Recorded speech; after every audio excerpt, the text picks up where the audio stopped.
I try to use my platform as an actor to share this message. And they didn't want me to be an individual. They wanted me to be the character that they had paid for me to be. Yeah. And I'm like, no, that's not my walk. I came here, this platform is great as an actor, but it's a platform for me to do more on. I consider being an actor like an emotional whore. I've told you that before. Yes. You're an emotional prostitute. You think that they like you for what you're doing, but you're trading all of your personal memories. You're trading all of your hopes and dreams. Your body doesn't know that it's not real. Your body is going through all of this stuff, and the producers, they don't care about you and what you're doing. They don't care what you've gone through. Even Screen Actors Guild doesn't have for actors mental health care. Wow. You have to pay for your own mental health care, if you have a personality conflict, as a result of all the characters you've played. And what happens when you really go deep into a character, you lose yourself because you try and put your clothes back on and that character walks off with your life. And it's just you're just being part of a gangbang. If they like you, they trade you off to all of their producer buddies, and they'll have you turning the same trick, and you got to act like it's the first time every time. You got to act like you love it every time, but you might as well just be on a corner.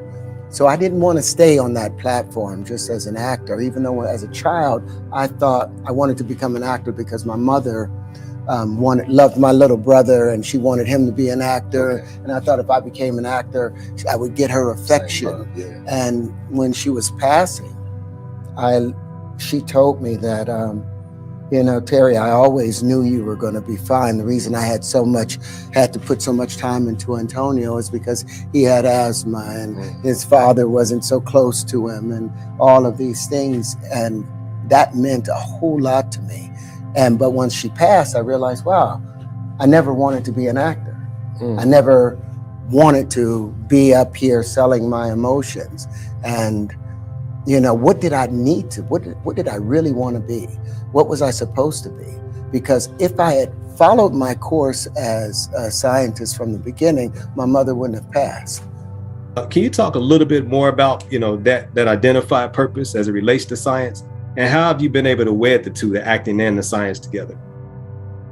Well, one of the good sides that came with acting, even though there's an old proverb that says no one does a single thing for a single motive.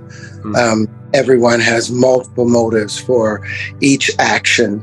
I became an actor because I thought that I wanted to get my mother's approval and didn't recognize that the platform that would give me by dancing in and out of other characters, changing my own natural homeostasis chemical state, when I would have to increase the cortisol levels, by playing Lucius and all the things that came with that, or decreasing those levels and increasing the dopamine or some of those other epinephrine relaxative chemicals that come about inside the body. And then I realized that our entire body is a chemical processing plant.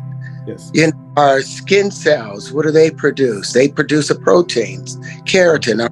Our liver, our kidneys produce renin. Our liver converts that renin into angiotensin 1, that goes into the body, up into the lungs. It becomes angiotensin 2 and aldosterone. So everything is a chemical processing plant, every structure, because it's utilizing the chemicals, which are nothing more than motion of either electricity or magnetism, and where we balance each other.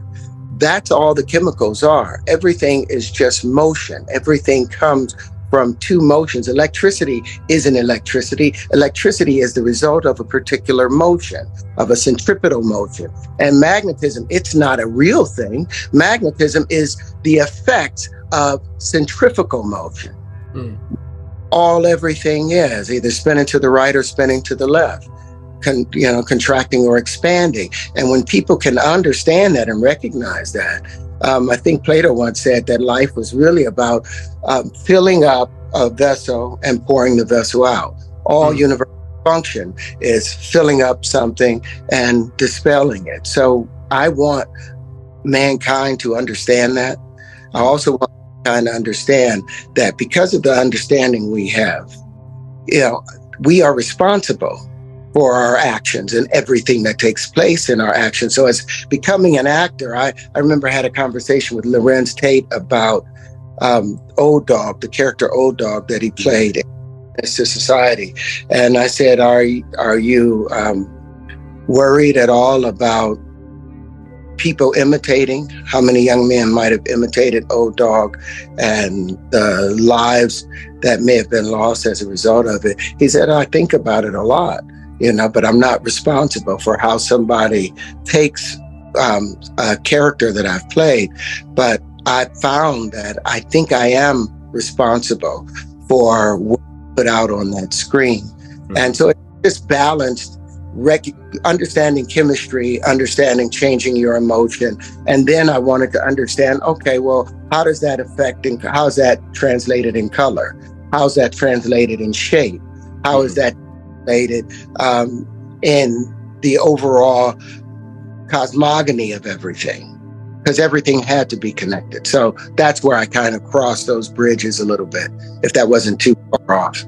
No, I follow you, brother. Because I mean, especially when you were talking about the spinning in and spinning out, the filling up and the emptying. And so I saw when you were saying that, like you're saying, going in and out of character, literally manipulating your own physiology in order to manifest a different type of personality. And that's a very deep level, because I'm sure that all actors probably do that, but not all do it consciously and understand that that's actually what's happening to their being at the time. I mean, there's a story about Tupac when he played Bishop and Juice, and how, that some say he never came back from that. I think it was Tretch from Naughty by Nature that spoke on that after Pac played that character, he never came all the way back to being Tupac Shakur, the descendant of Black Panthers. He went a little bit deeper into that thug life world. Well, think about it. We have a number of different genes in our body that isn't activated, that becomes activated as a result of necessity. Mm-hmm. A number of genes. And sometimes playing a particular character puts you in a particular emotional pressure condition. And as a result of those raised cortisol levels or depleted dopamine levels or raised dopamine levels, other genes are activated. Mm-hmm. And genes are still part of him. Even though he's playing a character, he can only play it based upon his own understanding and common frame of reference. So it doesn't just affect the physical mind and the chemical composition that's taking place. That chemical composition also presses upon the individual genes. Mm-hmm. And you get like if you don't eat for 4 days, what happens? Particular genes kick in for survival. Right. That are necessary for us, that will allow us to eat things that we typically would not be able to break down. That changes how the bladder is going to react, how the pancreas is going to react, how everything will react as far as secreting what's necessary to break down certain things. So everything is affected by everything. And as a character, I hope that I've affected people, because even when I've played a bad guy, I've always played him from the perspective of somebody trying to get something done out of frustration. I've rarely played someone. The only person I played that was absolutely evil was Trumpy in Idlewild. Trumpy was evil. Yeah. Plain and simple, because he had a hatred for life.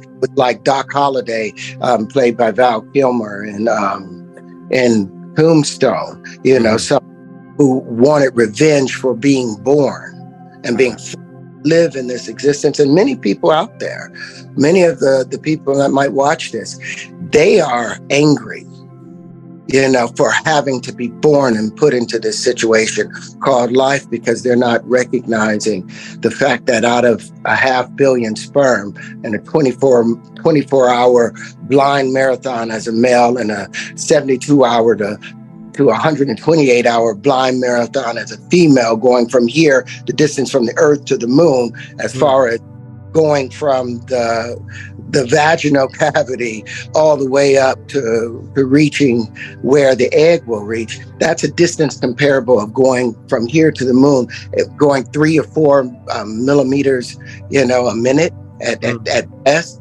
And each one of us won that race, 500 million man race, climbing over our dead brothers and sisters, not being defeated, following the purpose of I'm getting to this egg no matter what. I'm getting to this egg, and when I get to this egg and hit that corona radiata, I'm going to blast myself in there, and the zona pellucida, I'm going to push myself inside of there. And even if it breaks my head, I'm going to get there. That's determination that we have to have, because that's what we got to life with. And when people forget that they won a 500 million man race, right, they forget how powerful they are. You come into this life as a winner. The concept of personality, right, is based on the word persona, which is Greek for mask. And so people think that, what you're talking about, the acting, is just you put on a mask, you play a role, you take the mask off, and that's just all it is. And not really understanding the depth of it. And what I'm coming to understand just in this conversation is that it's more like, the movie Split, right? When they had the multiple personality, or we call it dissociative identity disorder, and how each of the different personalities actually had its own physiology, had its own thing. Like there are records to where people can have one personality that loves peanut butter sandwiches, choke sandwiches, and another one of the personalities in the same body can have a peanut allergy and literally have the reaction to the peanuts, right? Just as if they have an allergy in the same body though. And it speaks truth to what you're saying, scientific support of what you're saying about the changing of the physiology to meet these different character needs and these different identities and these different personalities. You can't turn it off. Once those genes are turned on, it takes an ice age to turn them off. It takes another extreme circumstance to turn them off. And so every time you're talking to an actor, literally all of those characters are present. They don't let go. All of those characters are present, and you just have to try and remember. It's like someone with Parkinson's, and they're all of these unnecessary twitches are happening, and they're just trying to stay normal down the center line. And that's why a lot of actors become fake, because they can do an imitation of themselves better than being themselves, because they've forgotten who they are. Wow. See, they just take on a whole persona just to help to maintain the sanity of their day-to-day existence. Yeah, it's crazy. There's levels to this. You also mentioned that at SAG, there's no mental health. It doesn't cover mental health services. Cover mental health services at all. And every actor that I know deals with extreme depression, deals with extreme anxiety, deals with extreme rejection, and the need for someone to always say that they're good, the desire to have someone pat them on the back.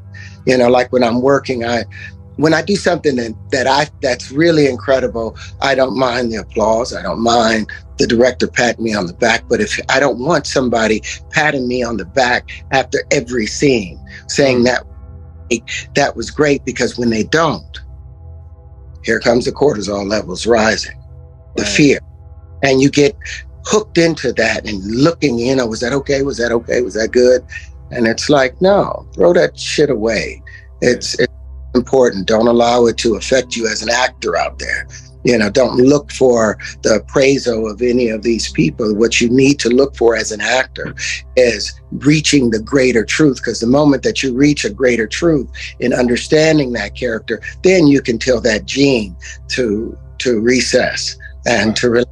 Not necessary. You don't need to be in a defensive place, but we need the mental health. There should be a therapist on site, a number of therapists. You should have 2 or 3 weeks or a month of therapy that should be covered by SAG after you get out of a character, just to help you get back into who you were. But they don't provide that at all. And how many actors commit suicide by using drugs and all other kind of means? And I've got nothing against using drugs.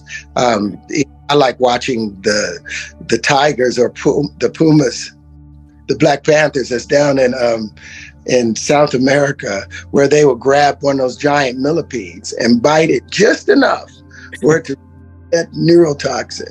Yeah. And they sit there slobbering on themselves for a half hour to an hour. The monkeys do it.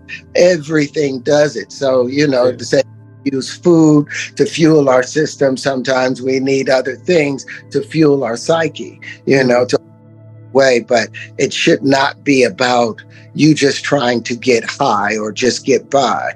It should be about seeking something, even if it's just seeking peace for a minute. But you have full control of what you put into your body. Do what you want to do, but know what you're doing. Don't smoke it. The ashes that fall on the floor could be you, like the great poet and brilliant mind of Moms Mabley. Right. Yeah. There's a strong ancient tradition for using mind altering substances, whether you're talking about ayahuasca, whether you're talking about, the use of what they call magical mushrooms and, different types of things that are smoked, peyote, and again, not as a drug for addiction purposes, but something to help to expand consciousness and to actually expand your understanding and embracing the reality. So I hear what you're saying, brother. For it to be a safe experience, you need a guide. Yeah. And, so I don't know how I got off into that little place, but that's what happens with Screen Actors Guild and what actors are forced to do in order to cope with, these personality conflicts that come about.